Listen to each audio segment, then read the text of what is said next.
Bismillahirrahmanirrahim. Assalamualaikum warahmatullahi wabarakatuh. Alhamdulillahirrabbilalamin. Wabihi nasta'in ala umurid dunia waddin. Salatu wassalamu ala ashrafil anbiya wal mursalin Sayyidil Mustafa sallallahu alaihi wasallam. Amma ba'd. Di sini saya akan menyampaikan tugas dari pelajaran studi naskah tafsir di Indonesia dengan materi teori kehancuran bangsa. Saya Sabit Islam Marodi ingin menyampaikan tugas UAS ini yang diampu oleh Dr. Mukhris Sidki. Yang pertama yakni teori kehancuran bangsa. Di dalam surat Ar-Ra'd ayat 11, tafsirnya menjelaskan bahwa setiap manusia dijaga oleh sejumlah malaikat. Setelah itu Allah menyampaikan bahwa Dia tidak akan mengubah keadaan suatu kaum kecuali mereka mengubah keadaan mereka sendiri. Tafsir ayat ini menjelaskan bahwa Allah tidak memberikan atau tidak mengubah kenikmatan atau kesengsaraan dalam suatu kaum kecuali kaum itu sendiri yang mengubah nasib mereka sendiri. Kemudian dalam tafsir Mafatihul Ghaib Quran surat Ar-Ra'd ayat 11 ini sampaikan bahwa setiap manusia dijaga oleh sejumlah malaikat.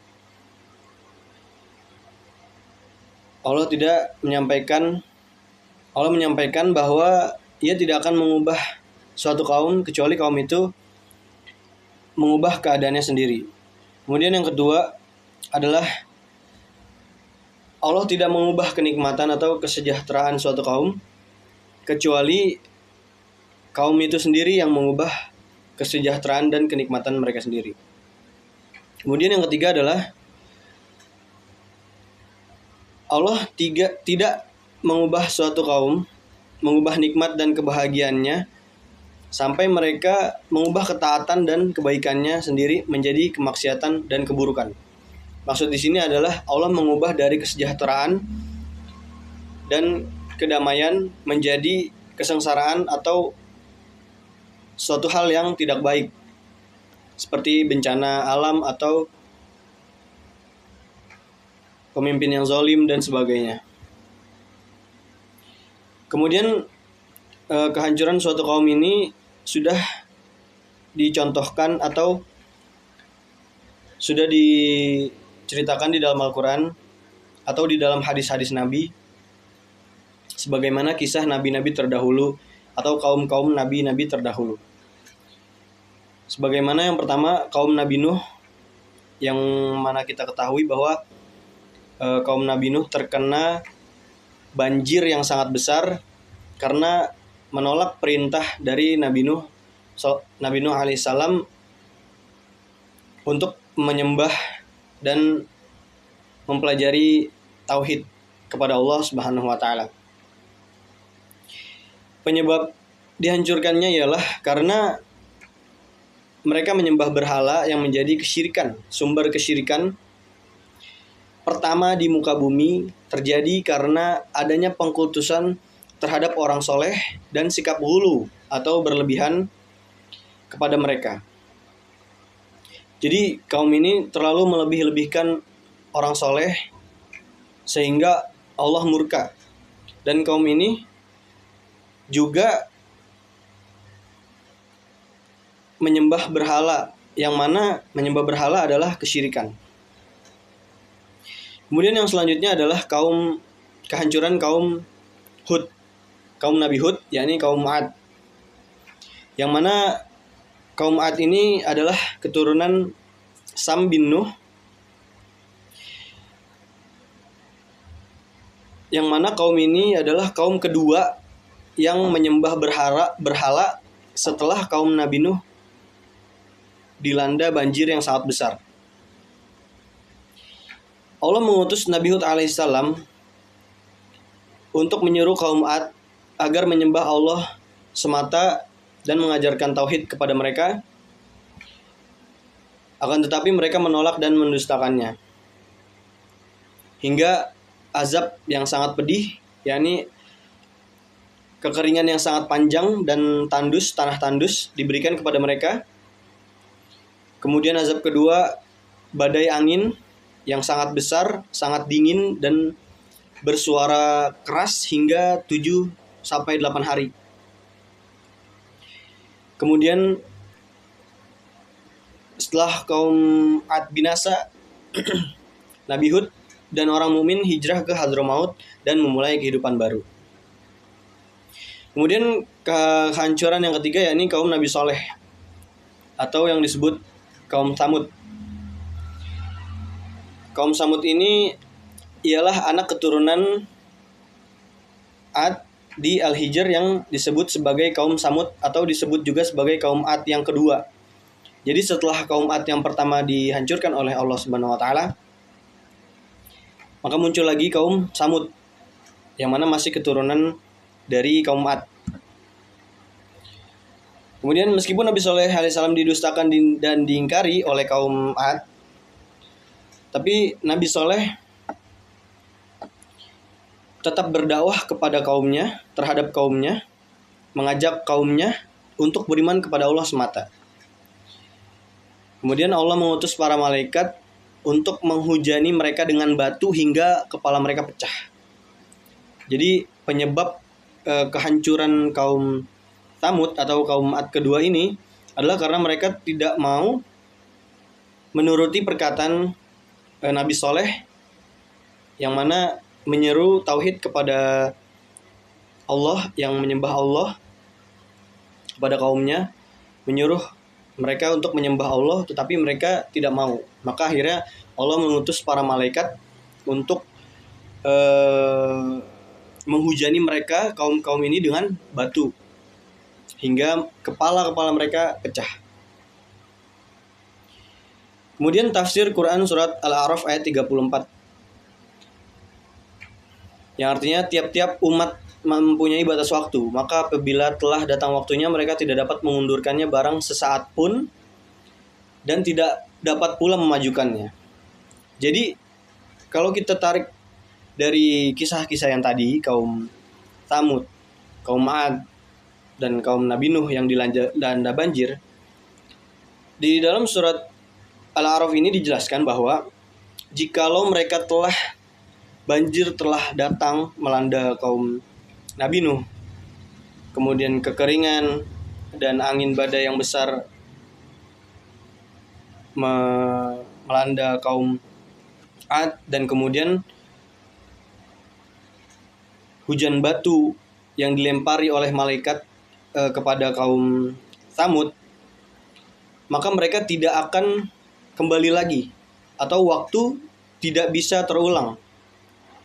Jadi pada saat mereka telah diazab oleh Allah, maka sesungguhnya tidak ada waktu untuk berulang, untuk mereka bertaubat, mengulang waktu.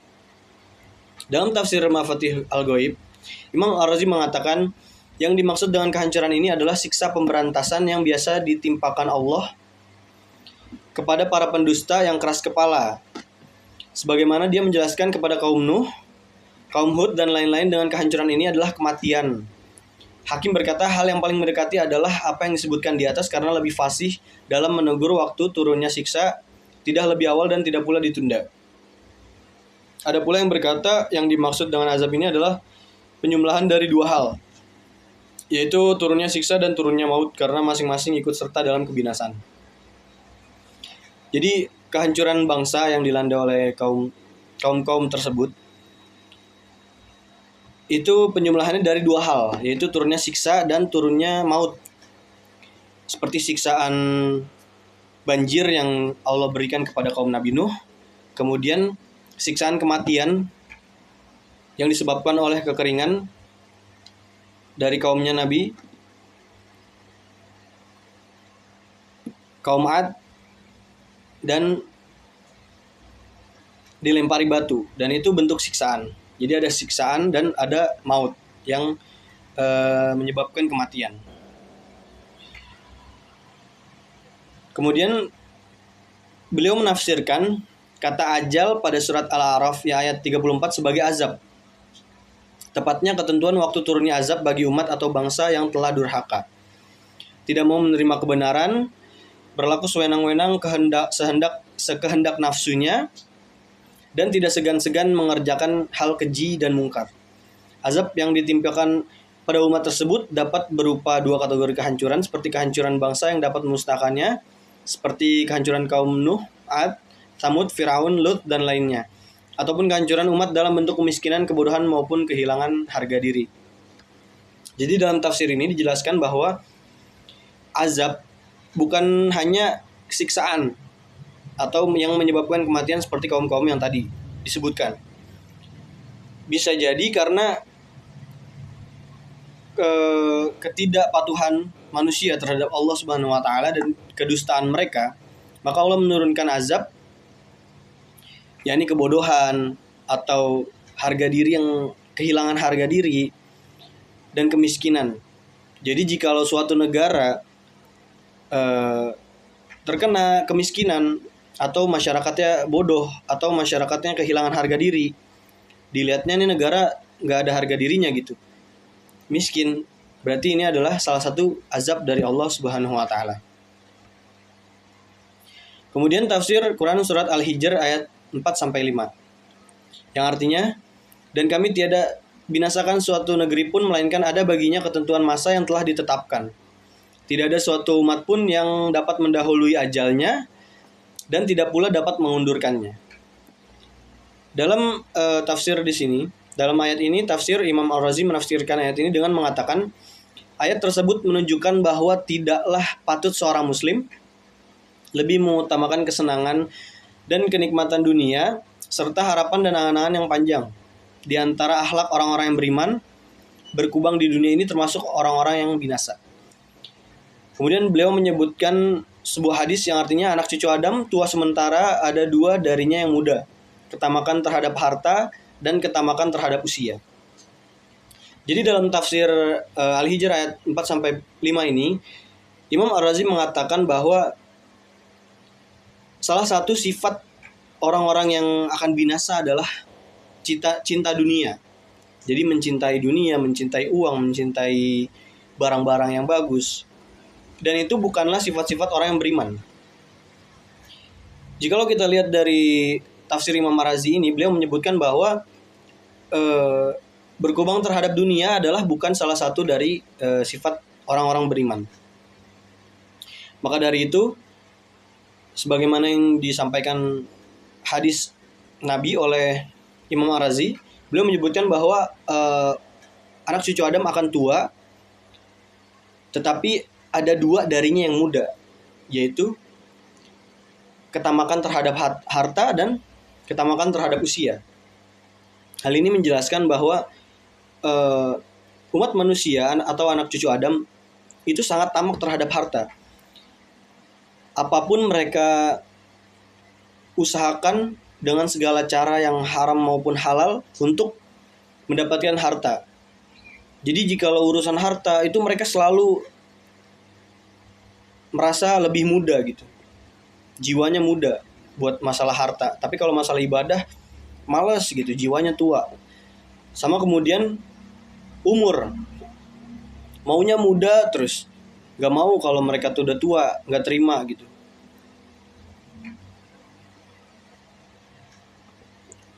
Kemudian yang selanjutnya ialah kesimpulan dari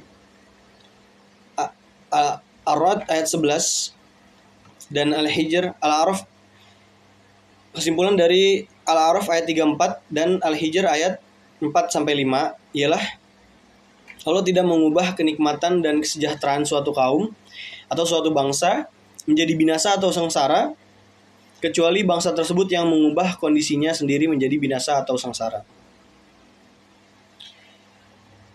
Mungkin hanya itu yang bisa saya sampaikan. Kurang lebihnya mohon maaf. Wabillahi taufiq wal hidayah. Wassalamualaikum warahmatullahi wabarakatuh.